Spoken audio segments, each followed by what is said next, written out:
Ukrainian President Volodymyr Zelensky has told Russians that their leader is destroying their country.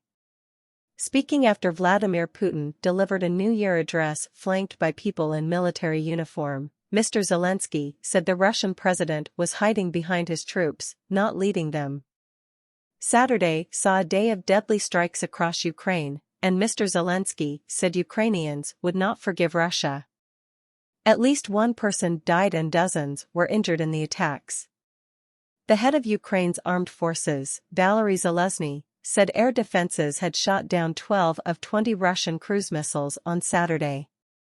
There were further missile strikes on Kyiv just hours into the new year on Sunday, officials said. The Ukrainian Air Force said it had shot down 45 Iranian-made kamikaze drones overnight. But the strikes, which came in the opening hours of 2023, fueled anger and hate among Ukrainians already tired of Russia's unrelenting air campaign.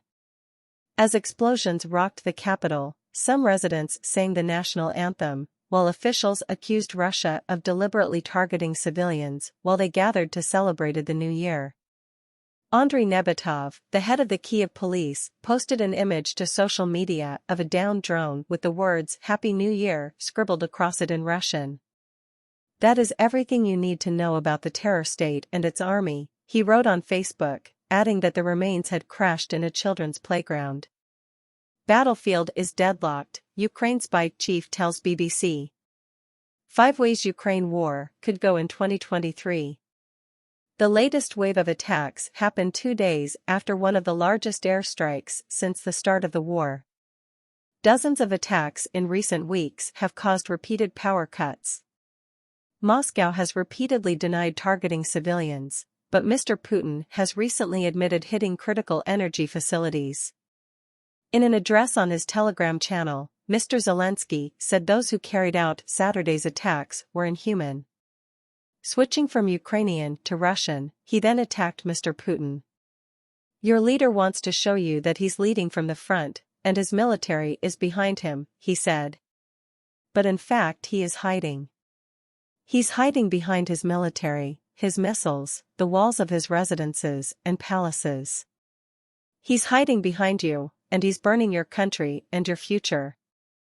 No one will forgive you for terror. No one in the world will forgive you for that. Ukraine will not forgive. Mr. Zelensky later gave a New Year's address to the Ukrainian people, thanking them for their incredible efforts in repelling Russian advances. "We fight as one team, the whole country, all our regions. I admire you all. I want to thank every invincible region of Ukraine," he said. Mr. Putin also issued a New Year address, which was broadcast for each of Russia's 11 time zones as they saw in 2023.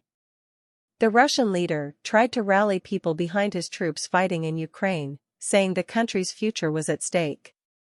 In combative mood, Mr. Putin said, "We always knew, and today it is confirmed to us yet again, that a sovereign, independent and secure future for Russia depends only on us, on our strength and will." He presented the invasion of Ukraine's sovereign territory as defending our people and our historical lands and said historical rightness is on our side. Mr. Putin also accused the West of provoking Moscow to launch its invasion of Ukraine on February 24. The West lied about peace. It was preparing for aggression, and now they are cynically using Ukraine and its people to weaken and split Russia, he said. Ukraine and the West reject Russia's claims about the start of the aggression.